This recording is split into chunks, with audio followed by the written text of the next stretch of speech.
जी अस्सलाम वालेकुम। हमारे साथ मौजूद हैं राना ज़ाहिद फ़रूक ख़ान, जो कि साबिक़ा मेंबर है तहसील कौंसिल साहिवाल के और सदर हैं किसान बोर्ड ज़िला साहिवाल के। 25 मार्च को राग़ब अली सैयद मरहूम की बरसी के हवाले से इनकी सहाफ़ती खिदमात पर बात करते हैं। जी अस्सलाम वालेकुम। वालेकुम अस्सलाम। राग़ब अली सैयद साहब मेरे बहुत अच्छे दोस्त थे और मैं ये एज एक पॉलिटिकल वर्कर ये मैं बात समझता हूँ कि जो साहिवाल में सहाफ़त के हवाले से राग़ब अली सैयद साहब की खिदमात को नज़रअंदाज नहीं किया जा सकता।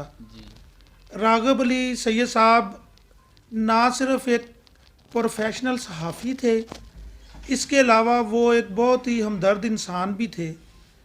लोगों के दुख दर्द में शरीक होना, लोगों के मसाइल को अपना मसला समझना, जो सहाफ़त में जिन लोगों ने अच्छी रवायात कायम की हैं उनमें मैं राग़ब अली सैयद साहब को सरे फ़हरिस्त जो है वो मैं महसूस करता हूँ कि साहिवाल में उनकी सहाफ़ती खिदमात को कभी भी फरामोश नहीं किया जा सकता।